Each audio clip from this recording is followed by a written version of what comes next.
I guess it's on me to start things. Welcome. Thank you all for coming. I'm very excited. I think we're all very excited to have Oriana Mastro speaking to us today about her second book, Upstart, which is about the strategies that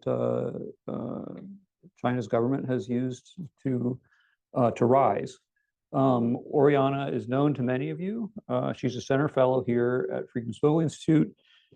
Oriana is a remarkable person who has managed to do this extremely difficult thing of doing at the same time have an academic research career and a very policy engaged, policy influencing policy work career through her work as a Air Force Reserve officer.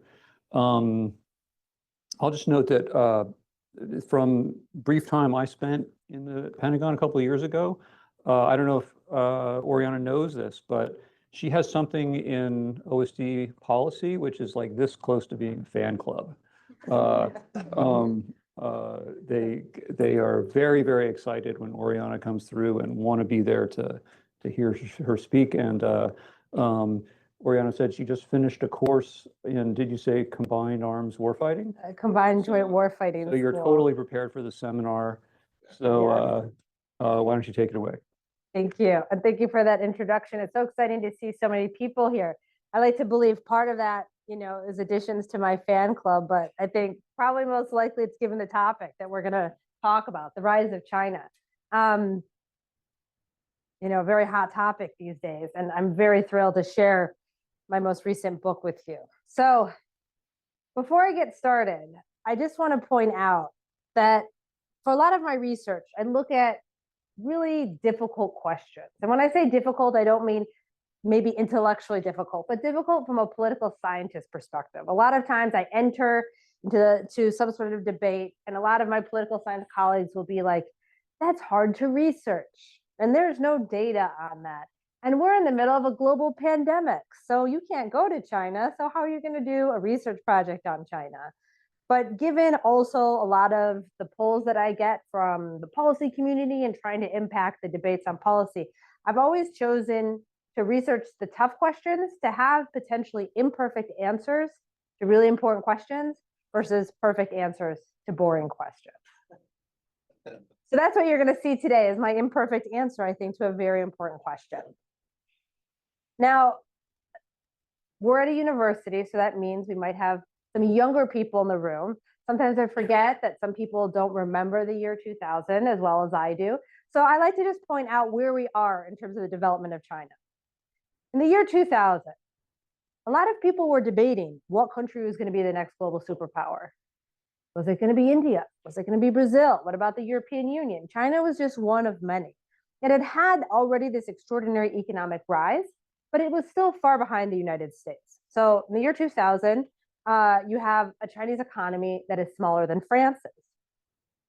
You flash forward, if my technology works, maybe I can have someone, slide monkey, go forward for me.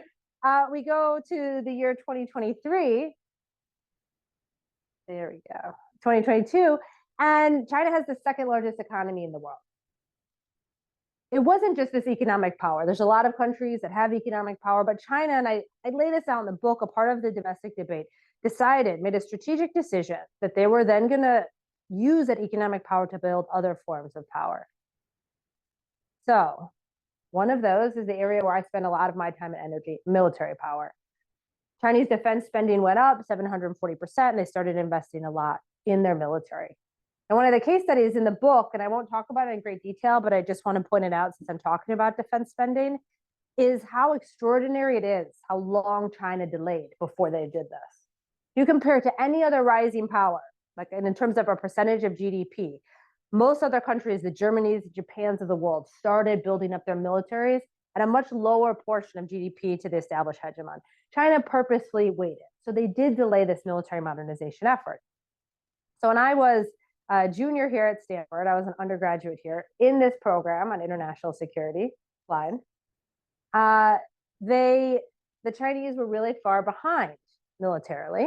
And some of the first projects I worked on looked at the balance of power between the two sides. And I always, I still remember when I was doing my degree here, I wanted to study the Chinese military.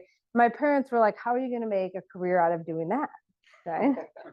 My sister was at Wharton undergrad, studying business. They're like, that seems to be a more useful venue. At Stanford at the time, there were only a handful of people studying Chinese. People were still studying Japanese. And I always like to point out in public forum to hundreds of people, as well as privately at home, that I never had to move back with my parents as a China military expert. Though during the financial crisis, my sister indeed had to. So it was a good strategic decision, right? When it comes to studying the Chinese military. But in the 1990s, it wasn't so clear. Like, why would someone spend their life studying this slide? But they invested a lot into that military. And this is what the picture looks like now. So this is a basic order of battle. You don't have to be a military genius to know on the previous slide, there wasn't a lot of red. And on the next slide, there's a lot of red, right? So China now has a significant amount of military power. And it's not only the amount of stuff that they have, especially this day and age of Ukraine. I have a lot of questions I hate fielding. And so I'm just going to put this one out there right now. One of them, people say it much more politely, but it goes something like this. All those Russian military experts were so wrong about everything. So why should I believe anything you say about the Chinese military, right? This is one of my least favorite questions. I'm like, don't blame me for what they're doing. I don't know why they got it so wrong, though I have my hypotheses. But it isn't just about equipment. It's not just about number of equipment. They've modernized what they've had. They've built up the numbers. They've done the work.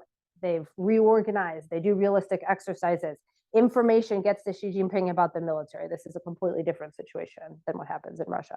So it's not only economic power and military power, it's also political power. In the 1990s, China was relatively isolated. Right? This is after the Cold War. They didn't have formal relations with a lot of countries like South Korea. They started joining international institutions. They were members of some institutions like the United Nations. They weren't very proactive until more recently. And they started expanding their relations with the rest of the world. So this is a screenshot from the Lowy Power Index. This measures power, comparative power in Asia. It's a dynamic index. So I think this screenshot is just from a couple weeks ago, continually updates. But this compares US power to Chinese power and other middle powers in the region, diplomatic power. And China is now listed as #1 for diplomatic influence, diplomatic network, right? So they also have increased their political power. Now, a big part of the debate is, what does China want, right? What are they going to do with all this power? And we're going to have that discussion at the end of the talk, okay? But the main thing that interests me is we look at all of this, we assume it's like this inevitability. China was going to be a great power. We knew it in the 2000s, but we didn't. And a lot of countries didn't make it, right? The Indias, the Brazils of the world, they didn't get here. So how did China manage to do this? Now, I'm an okay political scientist. I was about to say good political scientist, but I'm like in a room with people like Jim Fearon. So like, I'm an okay political scientist. And part of what I do as a political scientist is, and I'm also, given what he said, I got a lot of responsibilities. I don't have a lot of time. So I'm always looking to the literature. I'm like, okay, I have this question. I'm going to go, the literature will answer it like in 2 minutes, and then I'll be done and I can like move on with my life. These are always like famous last words of like major projects that I embark on. And in this one, I was curious, like, what do other people say about how China became a great power? And there's 2 types of explanations. The first one, and you probably hear a lot about this in the policy world, it's about US mistakes. China is a great power because we messed up, right? We engaged with China. We didn't stop China. We made imprudent choices, maybe because of domestic politics, miscalculation, what have you. That's how China became powerful. And there is a lot of literature that's not just looking at the United States, but past rising powers that gives a much more rational explanation that says sometimes there are other threats you have to deal with. There's reasons to accommodate the new rising power. But these types of explanations focused on the great power decisions and didn't really give the rising power a lot of agency. The second type of explanation that came up in political science came from Kenneth Waltz, a very famous political scientist, that puts forth the assumption of emulation. Competition produces a tendency towards the sameness of competitors. On the surface, this makes a lot of sense, right? China can look at the United States and say, okay, you did all these things that went very well. I want to be powerful like you. I want to be successful like you. I'm just going to act like you. And for the most part, for most countries, that works. right? If you're another country, you just want to get a little bit of power, you want to get in the game. The United States already has a certain plan for you. Like if you just do this, this, and this, it works out. But when I think about this from another perspective, maybe not a political science perspective, but initially, there were two things that really stood out to me about this. The first one is I was actually at a meeting with some donors, not of Stanford, so it's okay that they'll talk another institution I was a part of. Sometimes you've got to do this. You got to go to meetings with donors. You have to have dinner with donors and talk to them, about China, their views of China, and sometimes that exchange with people outside your field is actually very useful. So I was describing how China competes, and this was a very introductory, rudimentary way. I was just starting to think about it, and one of those donors said to me, this competition is actually something that's studied a lot in the business world. There's a lot of cases of companies that rise and fall. We don't have a lot of cases of countries, but in the business world, there are a lot of cases of companies. And he said, there's a lot of literature on that. So I look at the literature on competition, and indeed, there's a lot of discussion because while in political science, we say to compete, you should do exactly the same thing as the great power. Imagine that from a business perspective. You're a new company, you come into a market dominated, by some big company like Apple or something. Do you sit there and you're like, you know what I'm going to do? I'm going to produce the exact same thing in the exact same way. And I'm going to be wildly successful. It doesn't make any sense, right? So taking that logic, I started to look into a bit of the incentives that a country would face on whether or not to emulate and whether or not to do something different. Slide. Now, I always like to, before I go into the theory here, and I'm going to talk a bit about emulation, I like to pause a bit for some of the students in this room. So how many people here are thinking about, have done their own original, research, have written a thesis, a PhD, anything? Yes, I know Isabel. Isabel's like over here. Yeah. It's just started. It's okay. We're just starting. A few of us here. Now, I always used to come to these talks and I would look at the person up there and I'm about to present like an amazing theory. Okay. You guys just like sit, you're going to be blown away by what I'm about to tell you. But before I do that, I just want to tell the students, you get this impression that I just like sat down and then like from start to finish, I just like wrote this book. I was like, I have this theory and then I wrote it down and everything was perfect. You don't see the multiple iterations of this thought process. And so I want to give you a little bit of insight because originally I was so enthralled with this idea of the difference, right? Like China, of course, China is different. China has to do things different. That I wrote this piece for Foreign Affairs in 2019. I focused on those differences. And my first attempt at this theory was just to say China does all these different things. But it didn't fly. And why didn't it fly? Well, of course, there's some things that China does that's the same as the United States, right? They have a navy, they have diplomats, so the argument that they just were doing everything different didn't make a lot of sense. And so the first step of this research project seemed to be to come up with a more solid theoretical basis for what emulation even was, right? Is emulation when China joins international institutions, or is it when China builds their own international institutions? And what is the target of that emulation? Is it the current great power? Is it what the United States did during its rise? And to what degree do you have to emulate for it to be considered emulation? Would China have to become like a capitalistic democracy before we say that they've emulated the US path, right? So there were a lot of different questions about what emulation was. But it was clear that it was a very important component of a lot of this literature, right? Not only the Kenneth Waltz part, in the military realm, innovation, there's a lot of literature about copying tactics, weaponry, learning from it. Beyond power, the concept of prestige is legitimacy, right? It's based on the fact that other countries have done this thing before. Because if they hadn't, then you wouldn't have this idea that following in the footsteps and doing the same thing leads to some sort of image for yourself. In sociology, in other areas, there's a lot of these studies, for example, diffusion. How is it the case that certain groups or communities take on the similar traditions or practices over time? So there was a lot of literature on that, but for our purposes, I needed to kind of get a little bit more into why emulation didn't make sense to build up this theory and then some of the alternatives. So a rising power, why wouldn't it not make sense to emulate? And honestly, the best political science theories are those that have some common sense in them, right? So my first book took me 6.5 years to write. It was my first book. I did research in like 5 different countries and all these different languages. I was so proud of it, won all these awards, and I was like, I did it. And I gave it to my mom, and she, probably didn't read it, but like read part of it. And she was like, okay, so your argument is that this was about wartime diplomacy. States sometimes don't talk to each other because they think maybe it makes them look weak. And that took you 6 years to come up with. Like, yeah, like that makes sense, right? And so I didn't take that as offense. I was like, when your theory makes so much sense that even, that people read it and think, oh yeah, of course, or surely that already existed before you came up with it. That's usually a good theory. So a lot of this is very commonsensical. Why does it not make sense to emulate? Well, sometimes being number 2, you don't have the advantage. The first person to do something is the one that seizes all the gains from that activity. You come in second, maybe not such a good idea. The second thing is about how the great power is going to respond.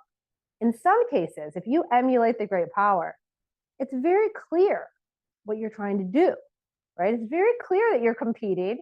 It's very clear that you're trying to become powerful.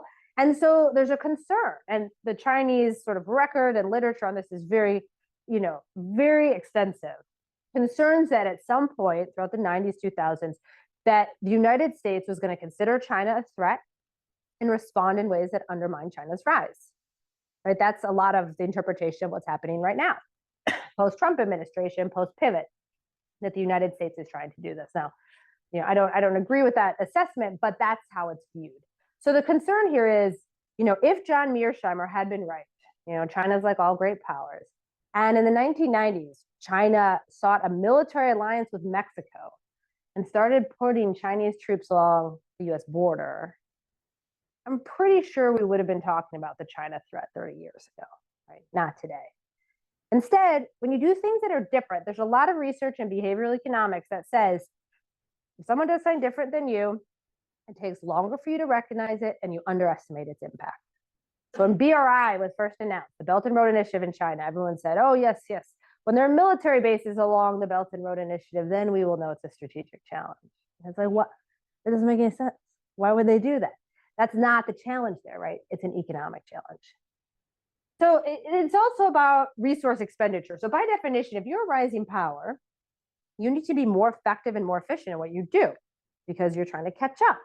So in some cases, if you do the same thing as a great power, you don't have that competitive advantage. It just costs you too much money. And to the previous point, it's really hard to deny what your intentions are when it's so clear, right? When you are emulating, step by step with the great power. So, the bottom line is different countries have different competitive advantages. What works well for one country doesn't work well for another. The international system has changed. Maybe what worked for the United States 100 years ago no longer makes sense today, right? Power changes over time. So because of all these reasons, China does not always emulate the United States. So what do they do? I know. What is it now? We're 20 minutes in. Finally, you get the theory, Upstart strategy. So this is what China is doing. The Upstart strategy is about a combination of emulation, exploitation, and entrepreneurship. Emulation is when China takes the US strategy, they emulate it. Same strategy, same area of competition. Basically, they're trying to do everything the exact same way. Exploitation is when they take that US strategy, but they do it in a different area.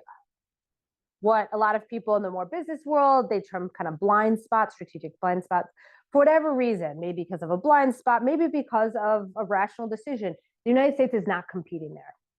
So they get the benefits of using that proven strategy, but not in direct competition with the United States. And the last E here is entrepreneurship. This is when they take on a whole new approach that is just different from the United States. So the book goes through 22 different case studies, foreign policy, economics, and military. And I'm going to give you some previews of these case studies in this talk here. And the first thing it does is it identifies what the US strategy is in a given area and then tries to determine, like, okay, is it emulation, is it exploitation, or is it entrepreneurship? But the second part of the book is to understand why China made that choice. What are the factors that determine the mix of these three E's? that they employ. There are 5 main factors that, when you look at the Chinese literature, official and unofficial documents, that are constantly debated when deciding which strategic direction to take. The first one is strategic effectiveness. Okay, this is the least popular among US government audiences, because the bottom line is there's a lot of things that we do in the United States that we think are great. And then the Chinese look at that certain strategy and they think that's a really stupid way of doing it. It's not effective, right? So they're constantly assessing. We might think, yes, this is a good thing to do. But from the Chinese perspective, they're like, this is not an effective way of building and exercising power. So they're weighing how effective that US strategy is. They're weighing how efficient it would be in terms of costs, resources, efforts. Do they have a competitive advantage in this area of competition? The third thing is a sort of broad category of domestic political factors. In the case of China, one of the big domestic political factors is the Communist Party. The Communist Party wanting to maintain control. There are some situations under which the Communist Party, if they emulated the United States, it would actually undermine CCP control, right? That doesn't make any sense. So one really extreme example, of course, is the US policy of democratization, right? Perfect timing for Larry to come and join us for the talk. Democratization, the king of democracy is here. We can continue to talk about it. The United States, to varying degrees of success, aggressiveness, whatever you want to say, has this component of trying to promote democracy in the world. China's not going to want to do that, right? China's not going to emulate that and be like, no, we're China, we're going to promote democracy in the world. That would undermine Communist Party legitimacy. So that's a big factor that determines what they do. The third one is the potential US response. Simply put, if they emulate the US strategy, will the United States see it as reassuring, or will the United States see it as threatening? And there's a lot of areas where it can be reassuring. The United States, in this, be a responsible stakeholder in the international system language that we use with China, said to China very particularly, if you join these international institutions, if you participate in arms control, if you are more active in peacekeeping operations overseas, we will be reassured. So there are some activities that if they emulate, we feel better, right? And there's some that if they emulate, we wouldn't. So they're considering that. And the last factor here is the existence of gaps. So if you remember from the previous slide, I said exploitation is about taking the US strategy in a new area. There has to be some gaps in what the United States is doing for exploitation to be a useful option. All right, so there's going to be a bit of an eyesore chart coming up here. There you go. But this is there's some sort of important components. This is sort of the thought process that I'm going through of those 5 factors. Simple. If a US strategy undermines Communist Party control, they're doing something different. If they think the US strategy is stupid, they're doing something different. Other than that, it gets a bit more complicated. If they like the US strategy, they recognize, yes, it's great that the United States has all these alliances, good for the United States. Should we have alliances? Well, then they ask themselves, if we had military alliances with Iran, North Korea, and Russia, would the United States be reassured? No, right? Do they have a competitive advantage? Or are there some gaps that they can exploit? In that one case of the alliance, there's a lot of discussion.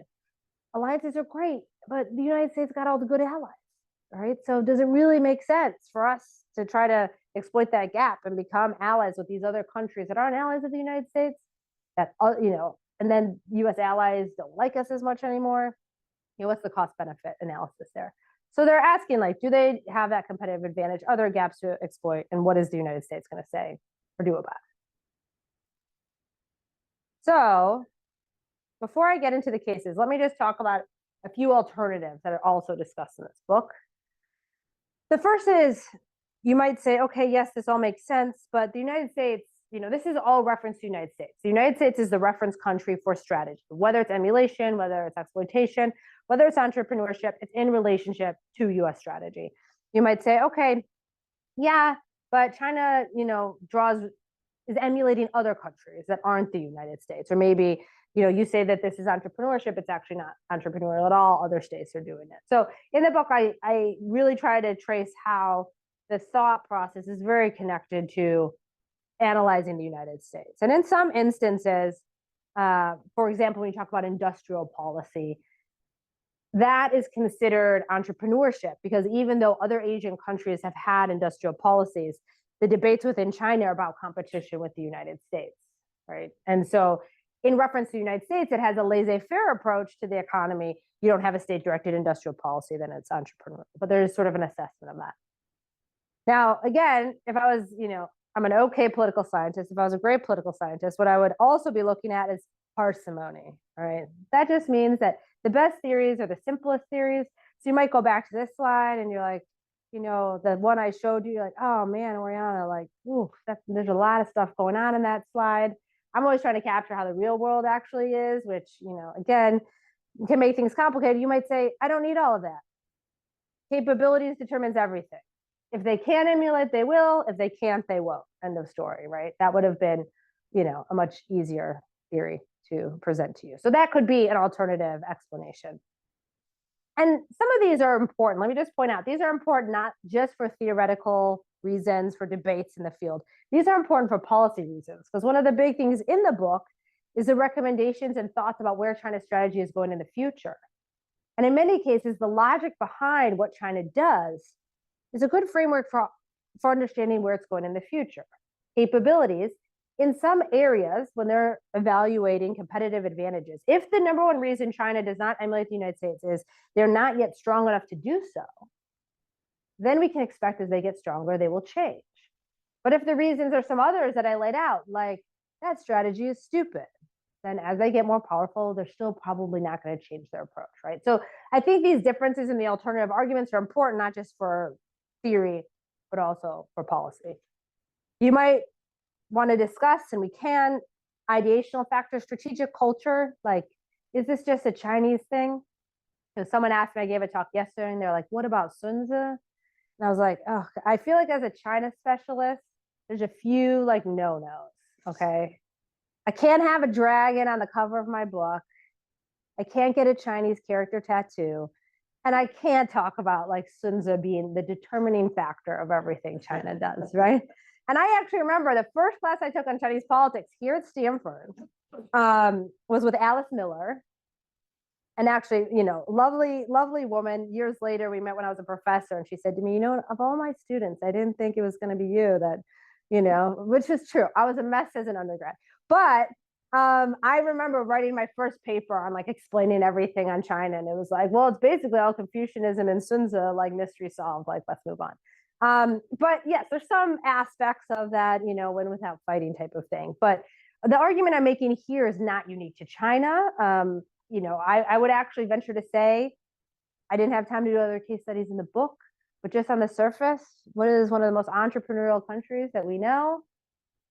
The US of A, right? When the United States was rising, they weren't like, oh, we want to be like Britain and build a colonial empire and like drink tea all day. No, we're like down with that. We're with coffee and global power projection at international institutions as our way of, doing things, right?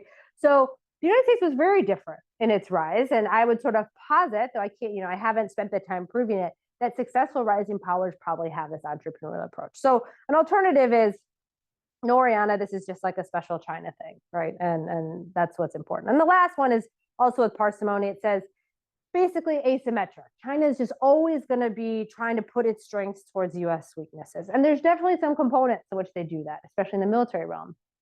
But something like, and I'll get to this, like China having strategic partnerships and not alliances, or China training police forces and not militaries, like that's not really asymmetric, right? It's just different. All right, so let's get to the meat of some of these cases in our remaining time that we have here. I might need you to move the slide forward for me. All right, go one back. All right, so I'm just going to lay out what these cases are. I won't have time to talk about all of them, but it just gives you a sense of like all the excitement to come when you buy the book and can read it, okay? So informed policy, where does China emulate? Here are a few examples. Mediation diplomacy. This has come up a lot recently. I've done a lot of media about like the Middle East and Ukraine. They're like, oh, how serious is China about mediating? Mediating is cool, okay? Everyone thinks you're great. Whenever China mediates something, everyone like, there's all this like China, like, thank you, you're doing such a good job. Thank you for your help with the six-party talks. Thank you with your help with Sudan. Like, there's all these memoirs in China that's like, we just have to pay for coffee. Like, that's all we have to do. People come hang out in Beijing. Everyone thinks we're great. So it helps them build power and influence because they have relations with a lot of problematic countries that the United States doesn't have relations with. And you see it in the news. They're like, we mediated this deal between Saudi Arabia and Iran. So they like that aspect of it. And it's reassuring, right? That's something that we don't find particularly threatening. We're like, yo, you better not, end this war in Ukraine, China, or else, right? Like that's something that gives them power and can be reassuring at the same time.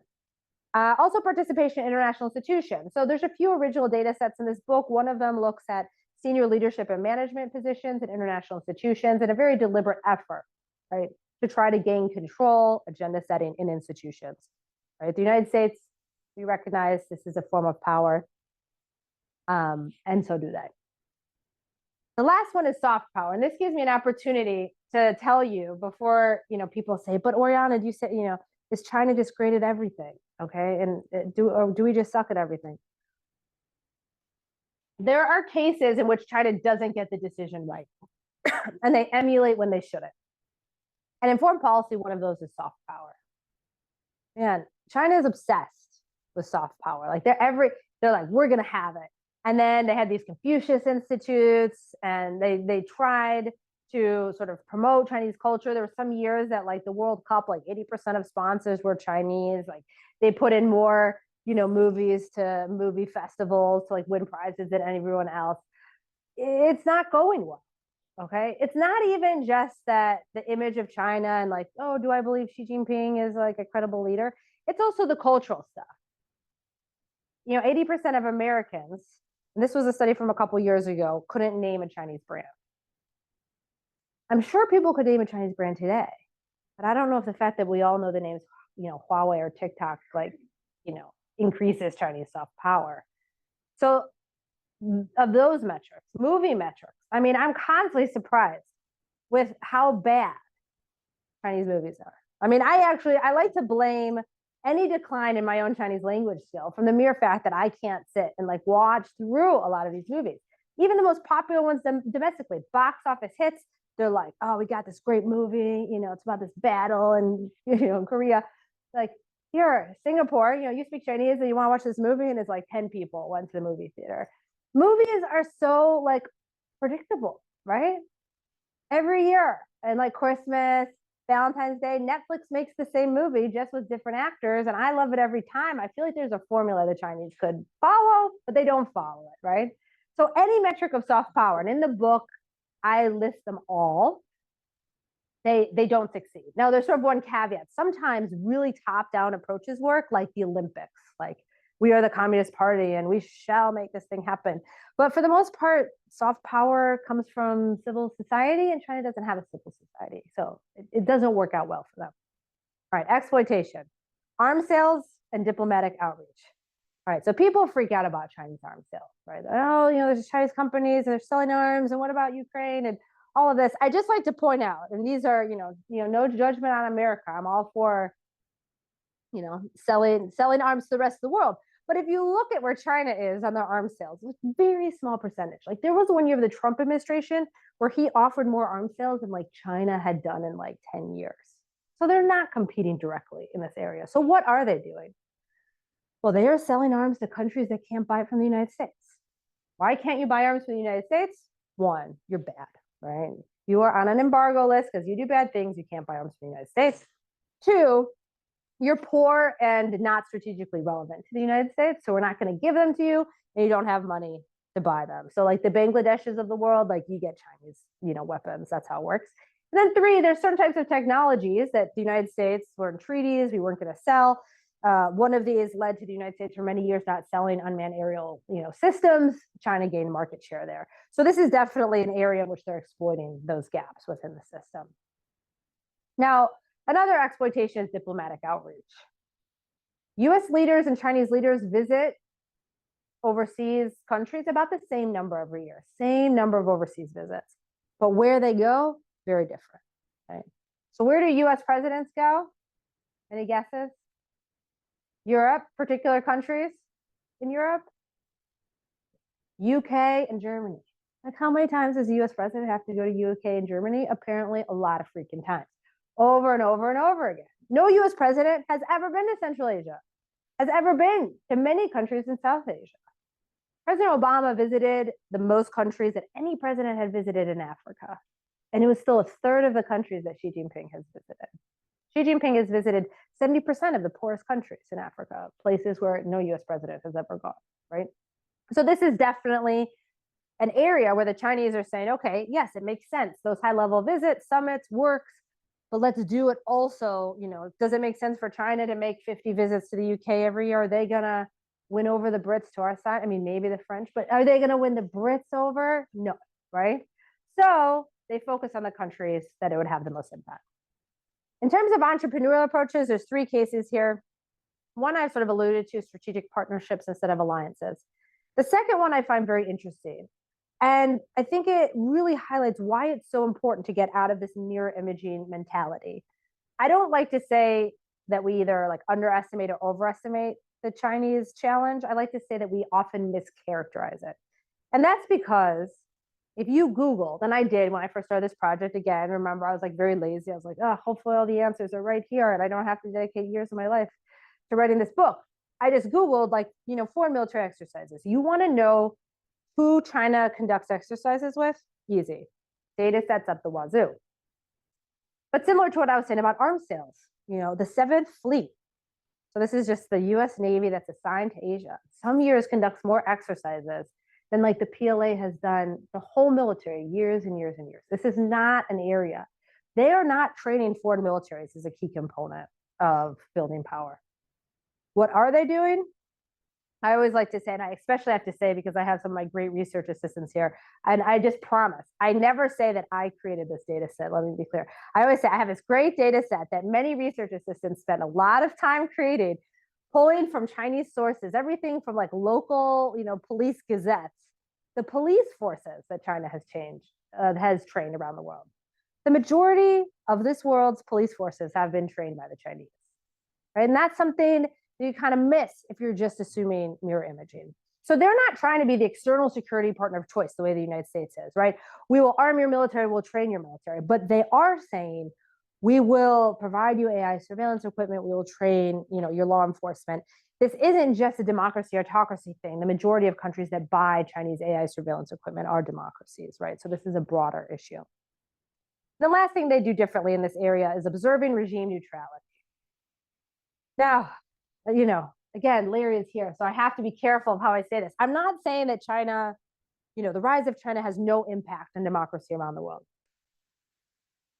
What I am saying is I don't think they really care. They care about countries putting pressure on them, human rights, diplomacy, democratization. But when it comes to the partners, the Chinese actually are perfectly fine having democratic partners. One of my favorite parts of this book was researching Xi Jinping's responses to democratic elections, in which he's just like, congratulations, you've won the will of your people. Best of luck to you, right? Again, I'm not a Russia expert. It seems very different than Russia. Like the Chinese are not like, oh, because this country is a democracy, it's a threat to me. We hear that a lot, right? We're like, oh, if democracy survives in Ukraine, then the Communist Party will be doomed. It's like, that's not really how the Chinese see it. So regime neutrality is a real thing. And, a lot of countries like it. Not US allies and partners maybe, but some countries that have been maybe at the more heavy-handed of the US democratization approaches, like during the Cold War in particular, there is some appeal to China just being like, I don't even care, right? And let me just say, and this is anecdotal, the sort of Chinese, like, I don't even care. A year ago, I was in Beijing for a meeting of defense ministers. They do this annual meeting, and I was invited as a part of the US delegation. And I had an old colleague who started a think tank in Beijing, retired 3-star, I think. And so he held a lunch on the sideline of this meeting, and everyone's at this meeting, everyone. And so the sideline of this lunch, he invites some of his friends, and it's like the Taliban is there. Right? I'm like, okay, and I can't stop. I'm like sitting here and I'm like, I wonder to, be high up in defense in Afghanistan right now, like what type of person is this, right? And the Saudis are there, and the North Koreans were at a table store, and I'm just like, well, I'm used to being a fish out of water. I'm usually like the only woman in a room full of men, but like this was like an extreme situation. And my Chinese colleagues, it wasn't even like you get this impression talking to them. They were like, listen, we're uncomfortable too, but like, let's be pragmatic and strategic. It was just like, they didn't even notice, right? I remember texting my husband in that meeting because, he would make fun of me. I know a lot about China. I don't know a lot about every place in the world. My excuse is like, I don't have a time to be expert on everything. So I met this very lovely man. I will not say which country he was from, who has family in the Bay Area. And he's like, oh, I'm gonna come visit. And I'm like texting my husband. I'm like, is he what's happening in Central Asia right now? Like, is this person a genocidal maniac, or can he come over for wine? I don't know. Turns out he was fine. He was fine. But all of this is to say, like, it's a real deal, this regime neutrality thing. Now, I like to fly through a bit on the economic policy, because you can't write a book about the rise of China and not talk about economics. But I think it's boring. Like, I think economics are boring. I started out, I remember when everyone was going into business in China, I worked at like the US-China Business Council, and I was just like, oh, this is not for me, So I'll tell you, the cases are in there. What do they emulate? Free trade, right? That was an important one. They have a lot of free trade agreements around the world. They're trying to internationalize the renminbi. This is one of those areas of failure, right? Because of CCP control, they have a lot of they have controls on capital. And so as long as those controls are in place, it's really hard to have the renminbi be a reserve currency, but they won't give up on that. Like other institutions, they are trying to exploit gaps of US leadership in economic institutions. They engage in economic sanctions, but in ways and areas where the United States doesn't. So the United States mostly sanctions for human rights purposes. China sanctions when you've hurt their feelings. So it's like, did you say something, do something? I mean, I'm constantly, I'll tell you, I have 2 small children. That's why I have a cold right now. And I remember once, like, we had some Chinese visitors over at our house. One of them asked my now 6-year-old, who was probably 4 or 5. They're like, have you ever been to China? And he said, no, but I've been to Taiwan. And I was like, oh no, I'm never going to be allowed back. Like, it seems like a small thing, but I was like, I'm never allowed back in the country. They're going to tear up my 10-year visa if I've taught this boy nothing, So you hurt their feelings, you're out, right? You're gonna, they're not gonna buy your bananas. Like, it's gonna be bad. But that's very different than how the United States has sanctions. So it's a different area. Entrepreneurship, 2 big ones here: industrial policy, right? United States, we're very laissez-faire. Innovation, that's the way to do it. The Chinese have these state-directed policies that are very clear. We're gonna funnel money into these areas. Now, we could do a hypothetical experiment. We can say, maybe if they were more laissez-faire, they would be more innovative. Hard to tell. I'm American, so in my heart of hearts, I believe that's true. But what I think we have to admit, what I try to show in the book, is that China has been a lot more innovative than we thought was possible given the political system that they have, right, with this industrial policy. They have become the leaders in some significant areas like solar panels or EVs. And the last one, of course, is I put foreign aid and development assistance in quotation marks, because any of my friends who are in that field would immediately be like, that's not development assistance and it's not foreign aid, right? The Chinese are not really sort of focused on the development of those countries and providing like grants. They're providing loans and expect some sort of return for them and focus on infrastructure. So that's a very different approach than the United States. All right, so to conclude, let's get to the fun stuff. The military realm, right? This is my bread and butter. This is the stuff I spend all my time thinking about. Emulation. There's a lot of things in the military realm that the Chinese have done because they know it makes the United States feel better. Military operations other than war. I have to throw some like acronyms up here. That's how we know we're talking about military stuff. It's like MUTWA. Okay, military operations other than war. These are things like humanitarian aid and disaster relief, right? HADR. NEOs, non-combatant evacuation operations, peacekeeping operations, anything that's not like offensive combat. The Chinese are there. They're like, we're doing it. We're part of the international system. We're helping. The thing, and that's not necessarily bad. I don't mean to suggest that this is like a zero-sum sort of competition. It's just that it is true that through those experiences, they learn a lot about military operations, and they get to look good in the process. Arms control regime. Right. This is, and Rose and I have had some discussions about this, and I'm sure, I'm excited to hear her insights on this. But it is true that if you look at the types of regimes that China has joined, a lot of these are areas where they had different views of the United States about the effectiveness of certain policies anyway, right? So unsurprising, given what I told you about arms sales. They signed up to a lot of the conventional arms control regimes, and have even tried to push some that the United States won't sign up to.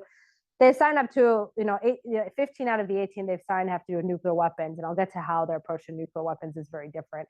So it kind of makes sense. This is something that really constrains the United States, doesn't constrain them to the same degree. So, power-wise, it makes sense. And the last one here in emulation is the aircraft carrier program. Now, this is the failed emulation. Okay, it's failed. Why is it failed? Because their carriers are not good. And it takes a long time to do carrier operations. And also, like, where are they going with these carrier operations? Like most of what they're focused on, like Taiwan Strait, you're going to be operating from mainland China. Compared to the United States, their carriers are far inferior. For years, decades, China did not develop aircraft carriers. And they were smart about it. They were like, do not fall into this trap, right? This prestige trap. I would posit that the reason they have now developed them is because of prestige. There are memoir after memoir of these like Chinese admirals, and they're like, oh, like I met this American admiral, and he was like, my boat is bigger than your boat. And I will not rest until I have a bigger boat.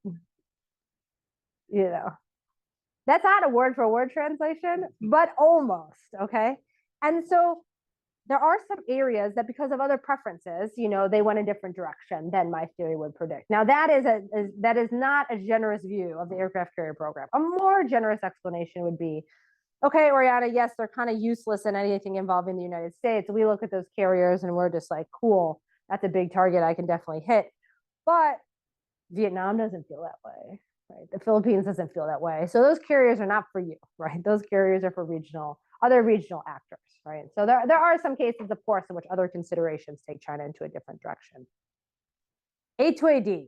I think there's no perfect example of exploiting vulnerabilities in what we call anti-access area denial. Basically, in the 1990s, China sat down and they were like, man, the US military is really big, it's really bad. We're not going to be able to stop them. Where are their weaknesses? What do they need to project power?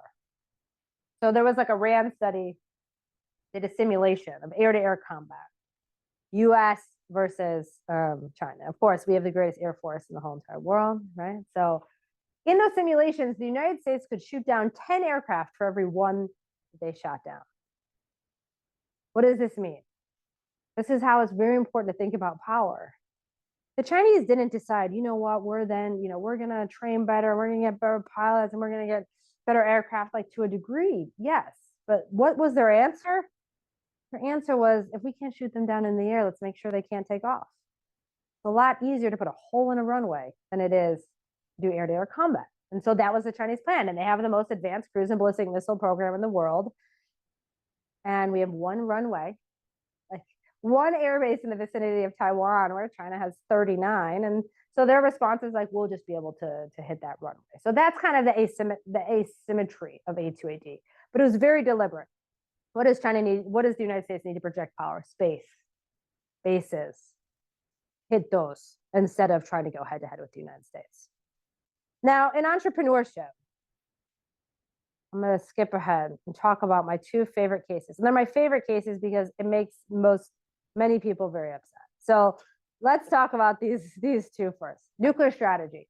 I mean, there's really nothing about China's approach to nuclear weapons that is similar to the United States. They have this minimal deterrent. They decided during the Cold War, when the United States and the Soviet Union was building up weapons, they were like, you're destroying the world 7 times over. That doesn't make any sense. We just need enough nuclear weapons to make it into the United States. You don't want to be nuked, deterrence established, right? Success. And it wasn't just the number of nuclear weapons, which was different. Everything, training, they trained. They had a no first use doctrine. They trained to absorb a nuclear attack first and respond. Even if you weren't, convinced by that, China had no early warning capability.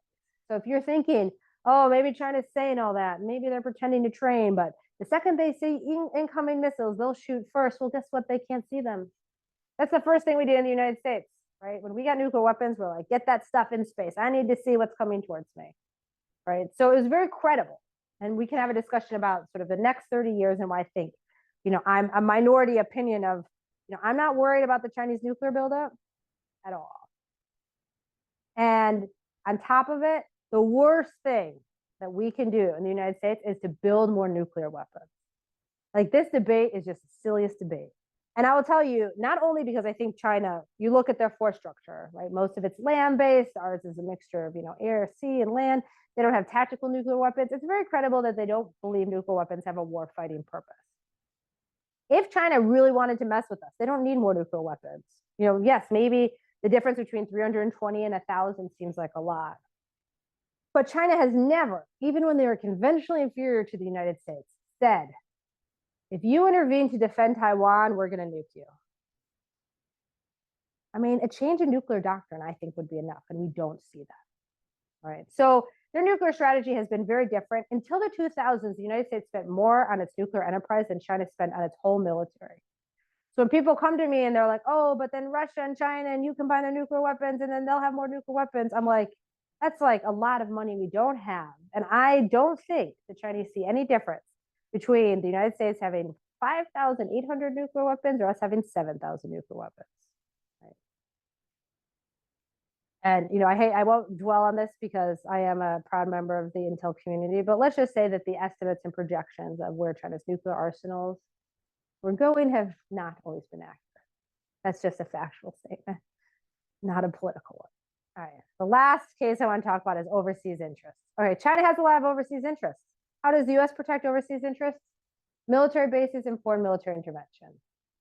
Right. We have 120 installations overseas. We've gotten involved in 105 overseas adventures. China looks at that, and unsurprisingly, they think, well, what has the United States gotten out of all that? That doesn't seem like the smartest way to do business. Again, just a fact, no judgment behind it. One statistic I've seen is that the war in Afghanistan for the United States cost the equivalent of 10 Belt and Road initiatives. So the question is, what is more effective? Right? So China, again, if you've read any of my stuff, anyone here, like I'm all about putting more U.S. military power in Asia. I've never seen a country in Asia where I don't want to put something American, right? It works. There's reasons we need to do that. We are not a resident power in Asia. We are far away. We have interests there that we need to protect. But China, coming at this as a second mover, they've largely done this thing where they, train local forces and other things to try to protect their interests. Again, we can have a debate about the future, and you can say, this isn't going to work forever. But what we have to understand is it has worked for 30 years, that they've been able to protect these interests without expanding their base infrastructure, right? They have one base in Djibouti, and that's about it. What does this all mean? Let me just say the future of China, and we'll talk about this a lot in Q&A. Where's China going in the next 25 years? What's going to be different than what I've just told you? First and foremost, the factor of how was the United States going to feel about a certain strategy was very important from 1995 to about 2020. The Chinese have now sort of come to the conclusion that we're in a great power competition. The United States is going to be kind of pissed no matter what. I don't think it's as big of a factor as it used to be, and it won't be in the future. The other thing is in areas where, again, the argument was about capabilities as they become stronger, maybe they'll change their mind about things. But in some of the rationales, when it was about effectiveness, I don't think their strategy is going to change much. And the last thing I'll say here, there's always this debate. There's always someone that says, but Oriana, the economy of China and demographics and housing bubbles, maybe the best years for China are over. And, you're going to have to move back in with your parents because no one's going to care about China ever again. Let me just say, I'm not an economist, so I can't independently assess those economic arguments. So I will say that every period that I've studied China, there have been those economic arguments in place. Even if China's growth is 0%, we're still going to have the second largest economy in the world. We had competition with the Soviet Union that had like half the size of the GDP of the United States. It's a strategic decision. There's some countries that spend, 85% of their resources on their military, like North Korea, others that spend less. So I don't think China as a great power competitor is going away, even as their economy slows down. And with that, I will sit down, take questions from the audience, online, in person. And I hope that gave you a little bit sense of the book, enough that you'll want to grab a copy afterwards. Thank you. Thank you.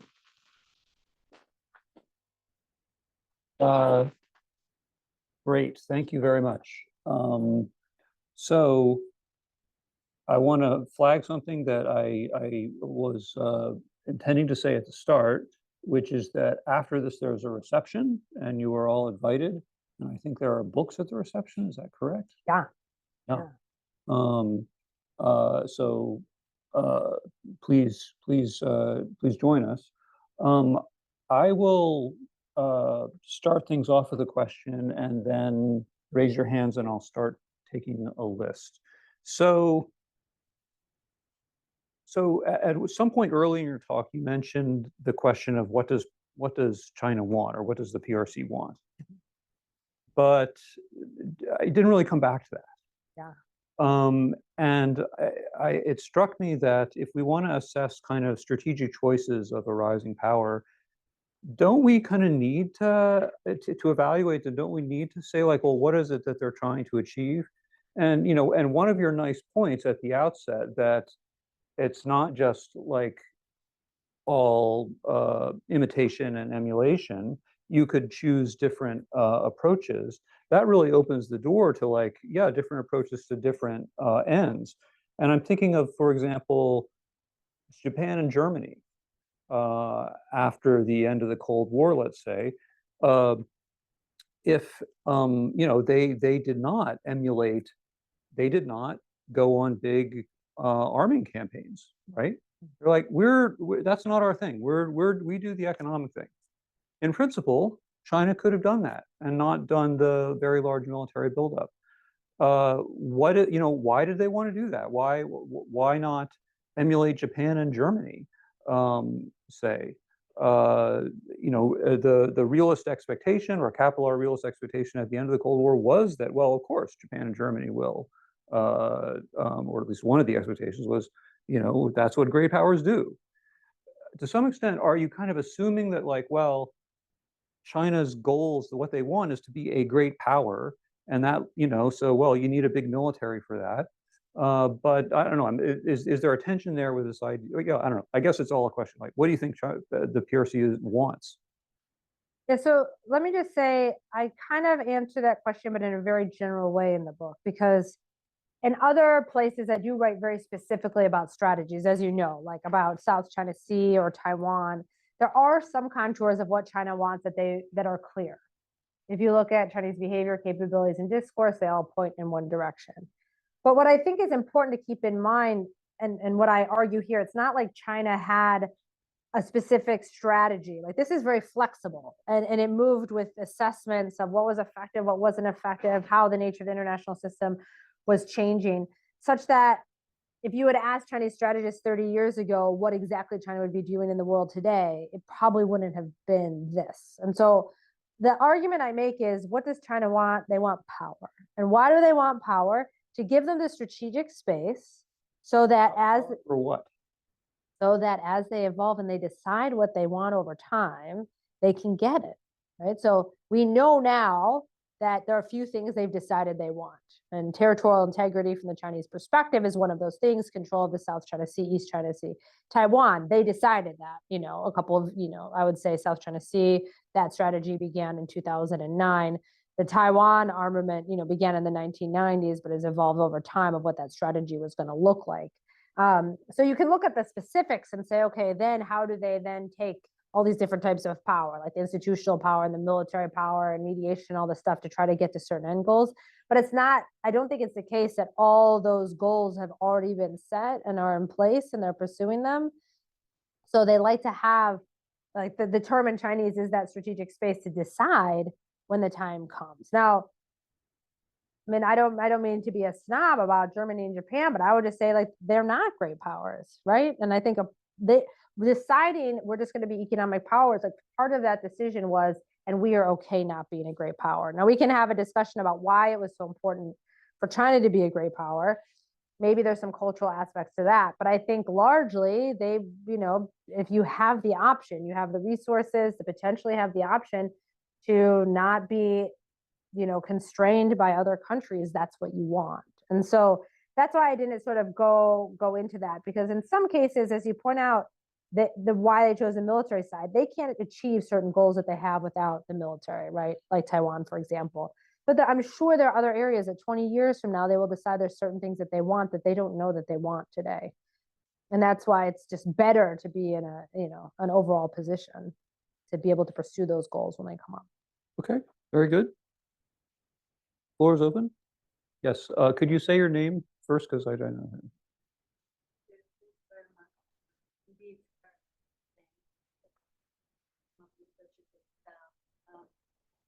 Okay, I'm visiting fellow here at CSAC from Lithuania, the country that managed to challenge China by hosting Taiwanese representation in our country under the name of Taiwan.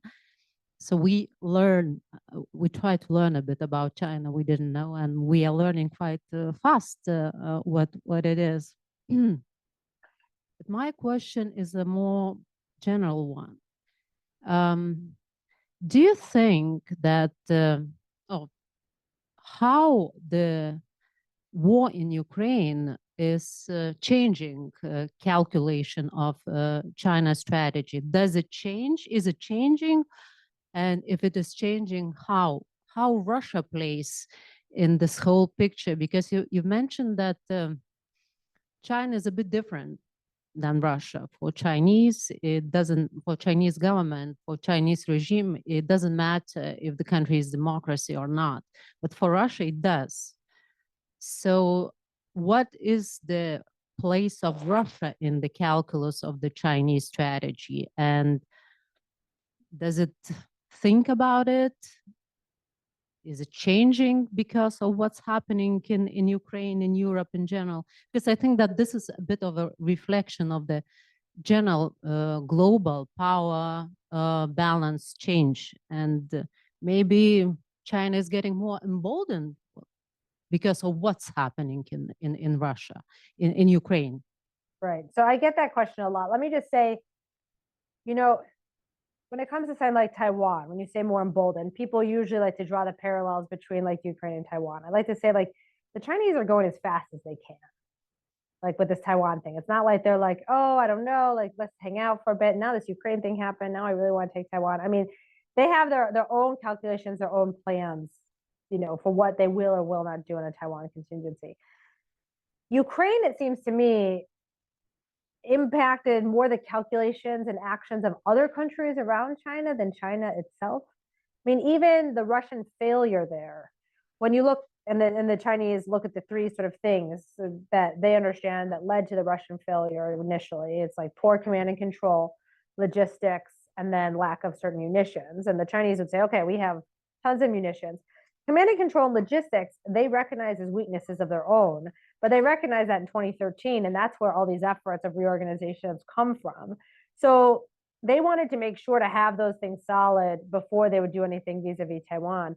I mean, maybe Russia's failures in Ukraine makes them want to be extra certain, but it doesn't fundamentally kind of change their calculus. There are some people that make the argument that what the United States does in Ukraine and China's watching, and then China will, you know, the Chinese understand that what we do in certain areas are different than what we do in other areas, right? There's a lot of research about this as well. Like we have different levels of importance and interests in certain areas.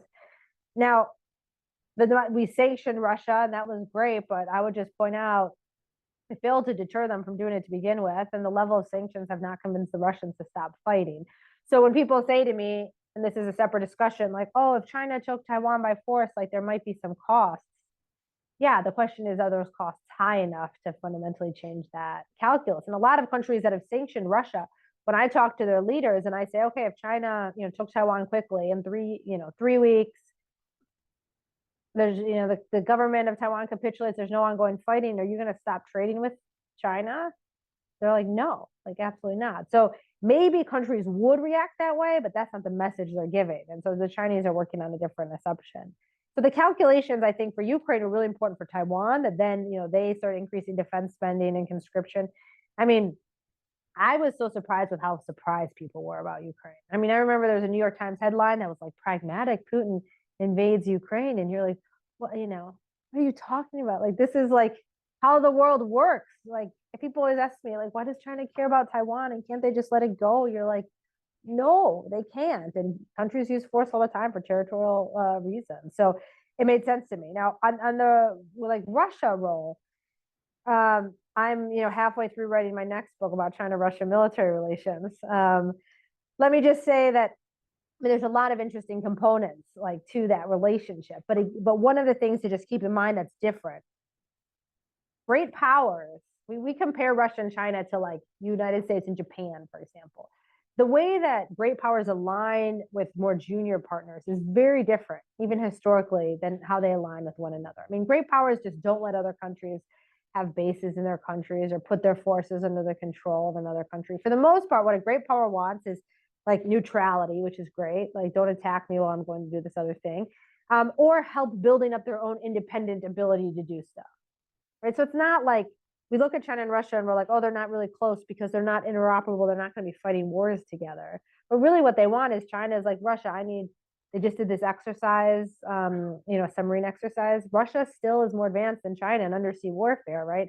China wants help with certain things. Russia wants help with certain things so that they independently can then go pursue their goals. So I don't think we're going to be in a future in which we have to fight China and Russia together in some sort of traditional military alliance.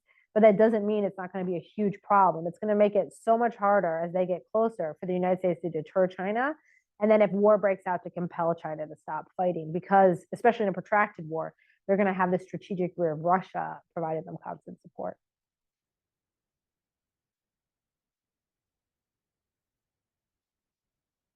Questions?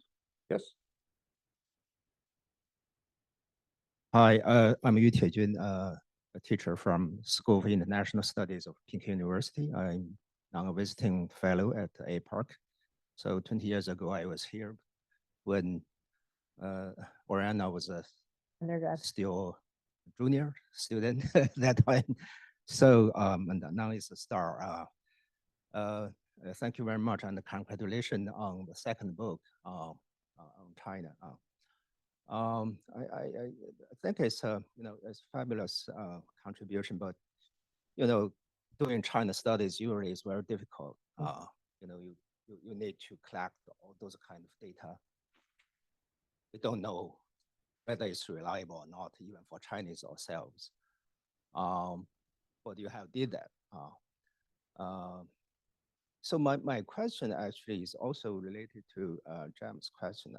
So it seems to me you mentioned the three approaches or strategies for China as a European start, rising country, rising power on the world stage. But are these three strategies unique to China, or they are the strategies of all countries, all powers, rising powers, who catching up, like the United States in late 19th century or early 20th century? I think it's also maybe categorized as a combination, a mix of the three, right, approaches or strategies. So emulations, exploitation, and entrepreneurship. And in that sense, this kind of model could apply to other countries, maybe. I want to hear your think on that. That's a great point. I mean, my political science self says, like, I can't really say whether or not it applies to other countries because I didn't do the appropriate amount of research to be able to say that. But my policy person says, absolutely. Absolutely, other countries that are rising, like the United States, pursues this type of mix. So I don't think it's unique to China. I think one of the most important takeaways, and I guess one of my frustrations of working in the policy world, is I was just constantly feeling like how we understood China's power was like a taxi company looking at Uber saying, well, I own more cars. And you're like, yes.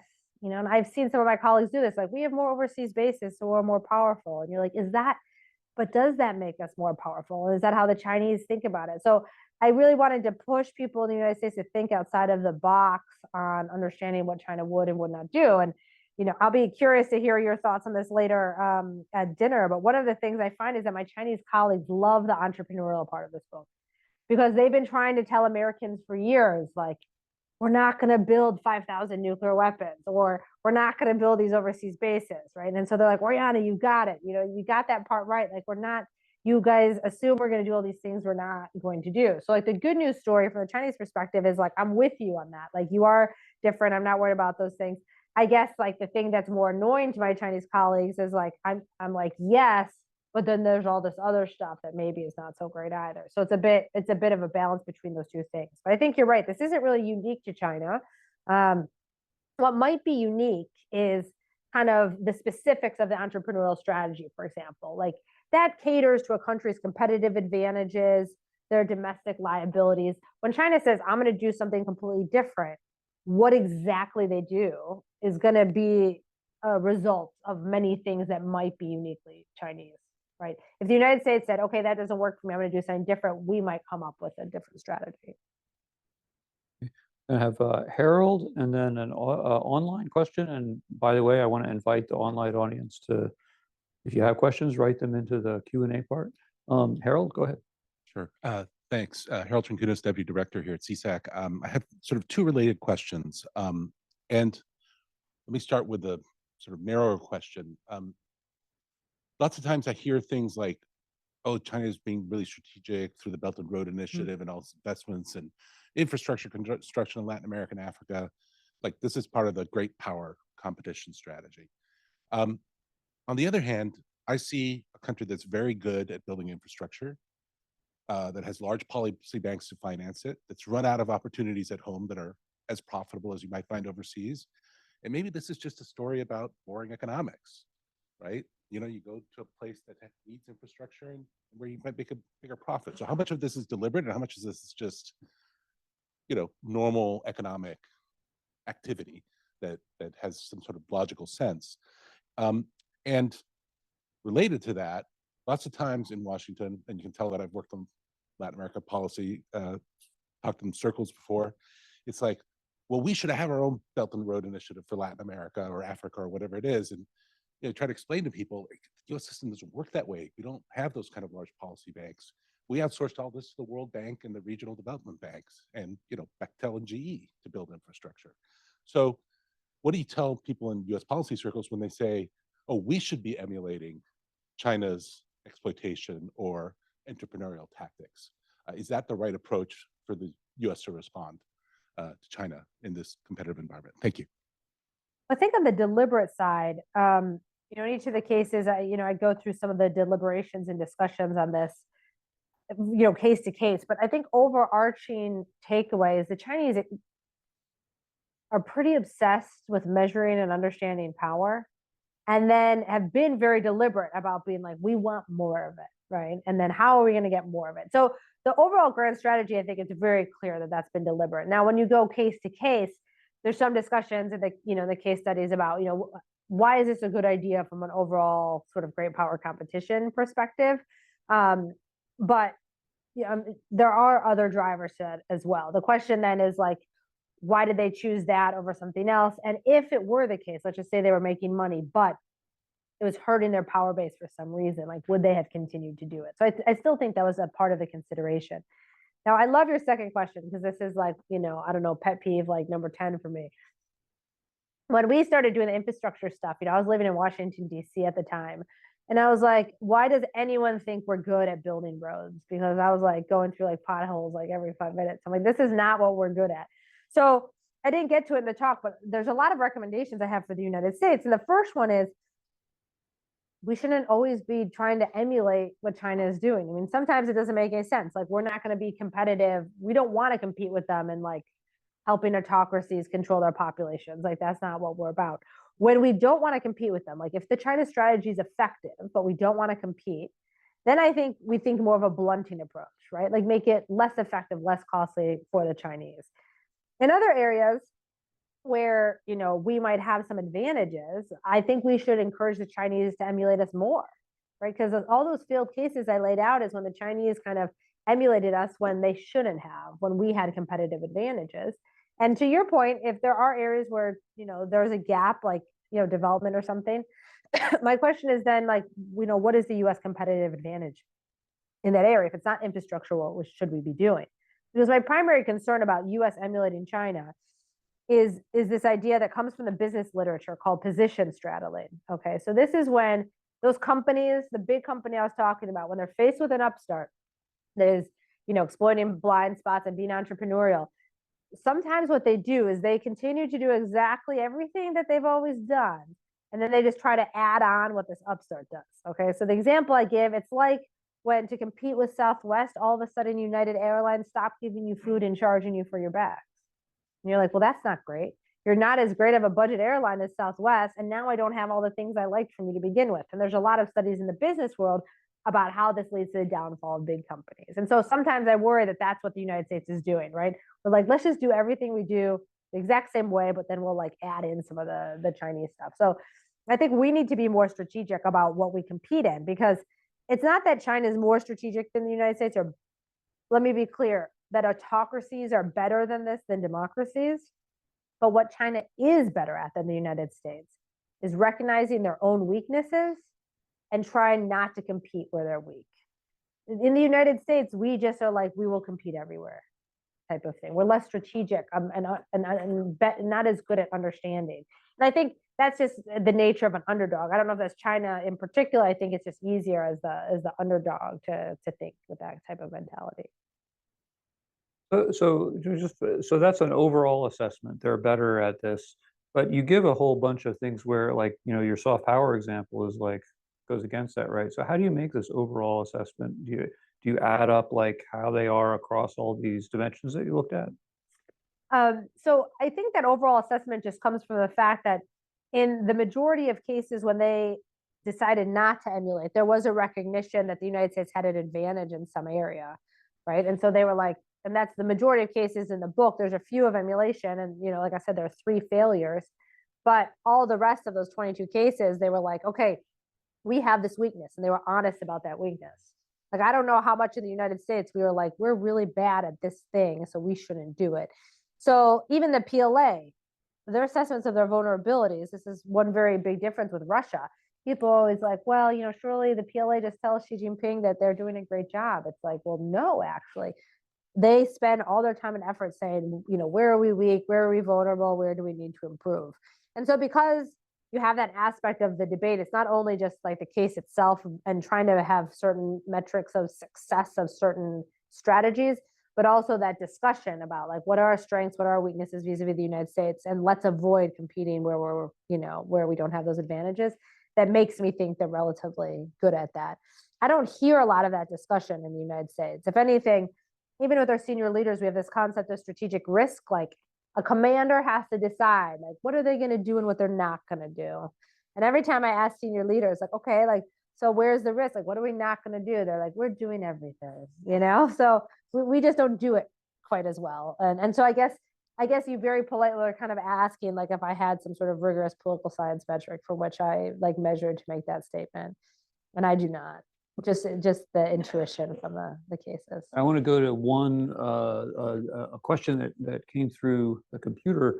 Someone it sounds like you may know, Kelly Ebe. Okay, yeah, Curly. Yeah. Says, amazing job, Oriana. Your book was excellent, accessible, and insightful. My question on behalf of the A team, is this a military thing? It's a military thing. Yeah. How do we plan against a pacing versus a plateauing China?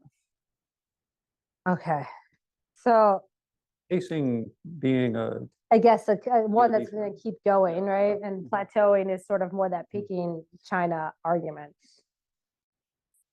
So I think, again, we have to make some strategic choices here and take risk in certain areas. And I think it's safer to plan for the pacing threat than the plateauing threat. So any China specialist that I know, and I'm curious if anyone in the room disagrees, but if you got together a bunch of China specialists, we have our China specialist cabal, and we complain about all the great power strategists stepping on our toes, what we would say is, listen, if things get really bad domestically in China, right? The economy is bad and there's social unrest, China's turning inwards. There is no diversionary war scenario in China in which Xi Jinping is like, oh, the economy is bad and everyone hates me, I'm going to invade Taiwan.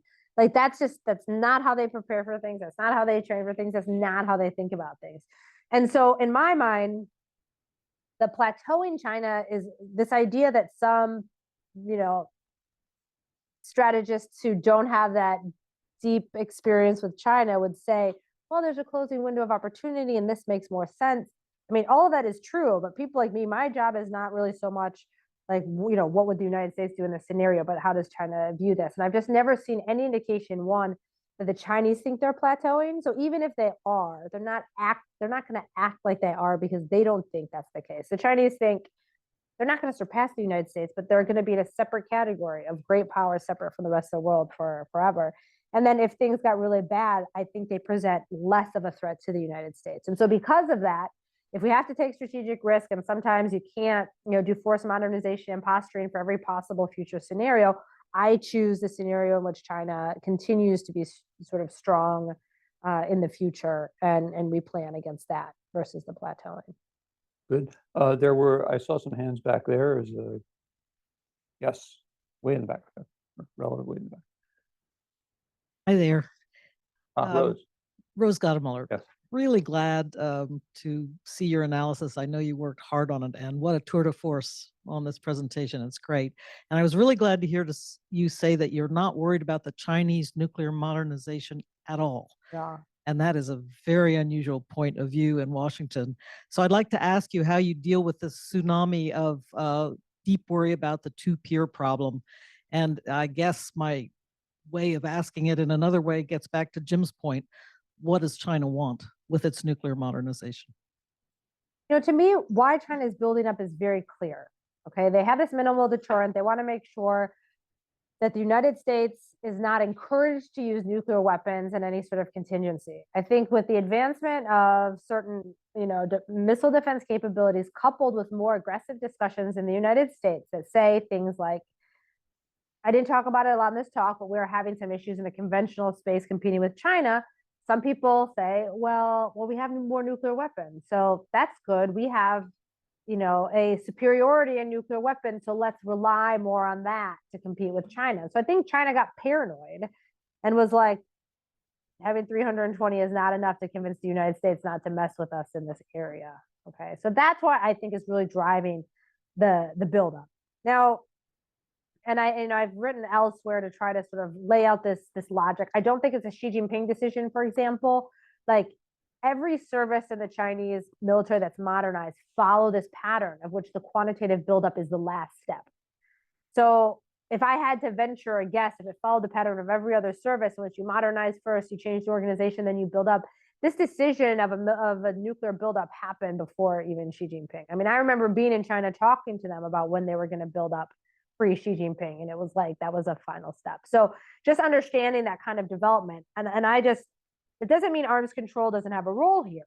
Actually, what I have argued is that we should think about less conventional forms of arms control. In particular, I think the United States should be open to reducing its own nuclear arsenal in exchange for the reduction of certain Chinese conventional capabilities.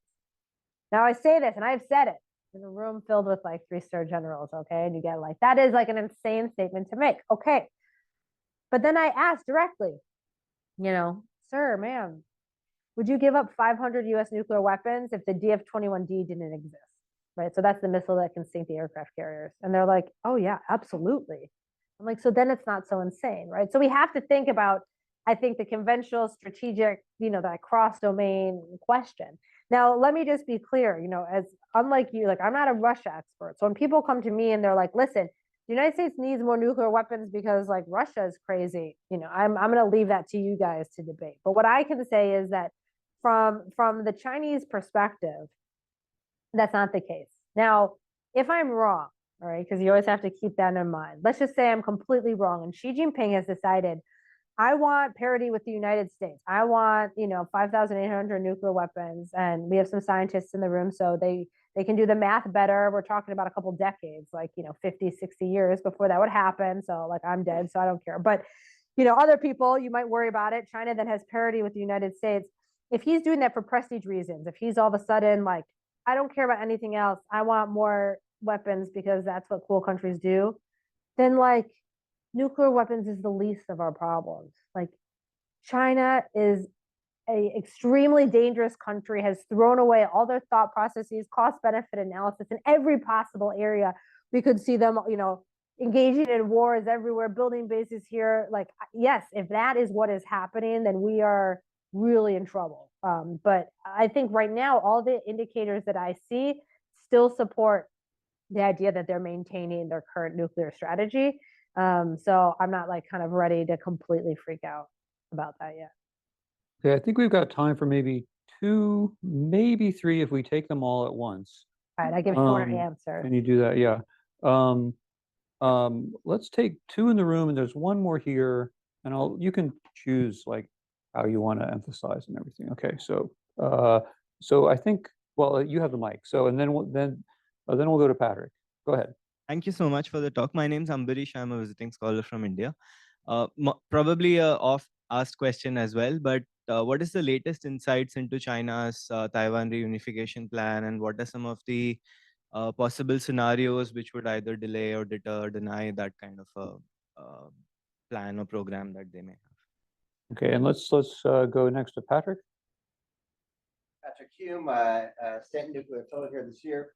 One thing I noticed with at least the way you presented the book is that compared to some other books in this genre, so thinking of like Rush Doshi's book, Susan Shirk's book, is they tend to look at change over time and like Chinese grand strategy as a whole.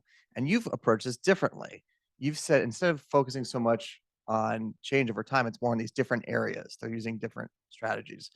So my question was, are you seeing this big change over time that these other authors have argued in favor of, or do you think that they were somewhat mistaken in saying China's really, changed strategy around, some say 2010, something like that? Thank you. And we're going to go a tiny bit, but let me just like Antonia Four writes in, and this is kind of a big question, but saying if the next U.S. government takes your analysis to heart, what should the U.S. do? What options and opportunities are available to reshape U.S. foreign policy to maintain a leadership role? Right, all great questions. Let me just say on Taiwan unification deterrence, what is happening. This is kind of a longer term thing for both countries. And so China is continuing to exercise and prepare for that contingency. Xi Jinping wants the military to be ready by 2027. A lot of that is just really honing around the edges. Big thing was about the command and control. They had this system in place that they threw out a couple months ago. They don't always tell us exactly why, but usually that means things weren't going so well. And so they're trying a different structure of how to fit in space and cyber with their other services. So that's what they're doing. And in the meantime, the United States is building up its, military posture in the vicinity of Taiwan, in particular in the northern Philippines and southwest Japan.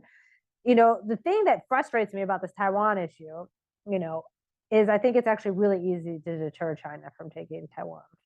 If the United States could just put the right things in the right places, and people are like, what are those things? And I'm like, well, like my deepest, darkest fantasies, I want like intermediate range ballistic missiles in the second island chain. I want like so many torpedoes. There's like not even, you can't even fathom. And I want them all to be able to be reloaded in Japan instead of having to go all the way back to Guam and, Hawaii to do it. If you can do that, the Chinese take a look at that and they're like, there's no way we can make our way across the strait, right? So, but that's not where we are. So it's kind of this race against time. Like, can the United States get postured correctly before the Chinese are like, oh, I think we can do this before the United States can respond. So we're kind of in a bit of a race against time. To Patrick's question, so the way that I look at it's a good question. Like, what are some of the similarities and differences? I think, Rush's book, he talks about these 4 different strategies. He's kind of like, well, first they were blunting and then they were accommodating. And I guess what I'm saying is there's always components of all of these. And some of the big differences is more of the conclusions, right? People are like, and then Xi Jinping's China is like so much like different. Again, this is just a thought experiment. But if Deng Xiaoping, everyone's like, oh, Deng Xiaoping, he was such a reformer. When Deng Xiaoping invaded his neighbor, he was the one under which Tiananmen happened. And he had basically had a non-existent military. If you like, Deng Xiaoping rose from the grave and you were like, here is the PLA now, what do you want to do with it? Do you think he would just hang out, right? I heard some Chinese colleagues, and I get it, after Hong Kong, they're like, why are you guys so upset? We could have killed everyone and we didn't. Why are you saying that Xi Jinping is so aggressive? He's not, right? He's cautious. So it's just a different perspective on looking at it. And for, Susan Shirk's book, this is a thing, and I've talked to Susan about this, it's a great concept, and we like to look at it and we're like, oh, you're overreaching.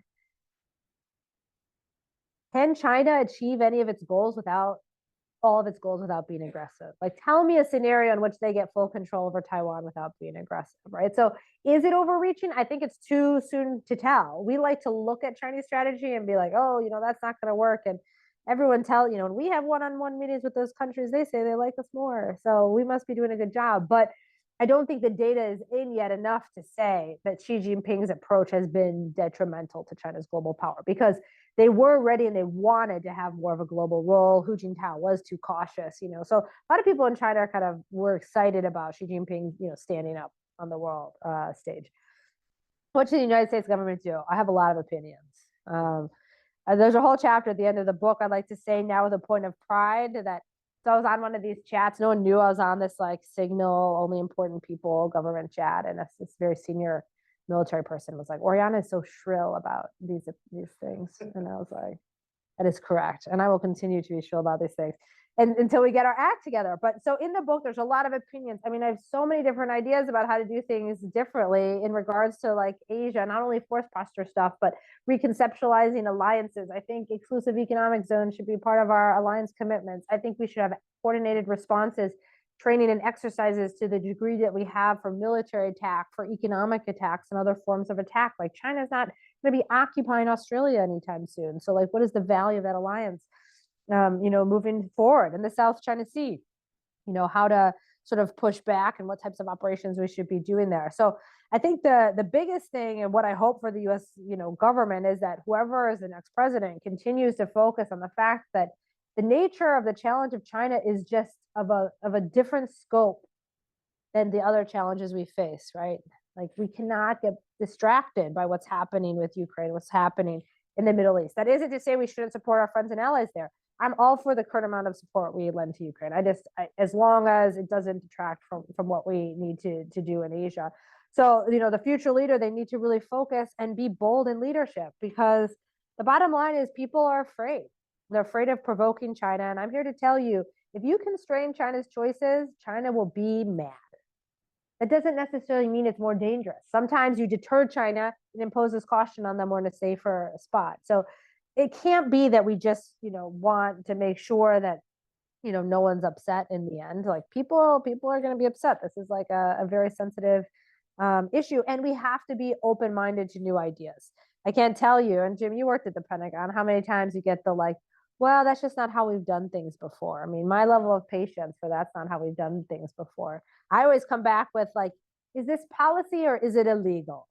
If Congress tells me I cannot do it, that's a different thing than oh, this is not how we do it. So experimentation, our politics doesn't allow it. Whether you're a Democrat or Republican, people want to know that whatever they do is going to have 100% success rate before they do it. And in defense, we want that before we do 30-year plans. I mean, tell a CEO, put together a business plan, and you can't deviate from it for the next 30 years and see where their company would be.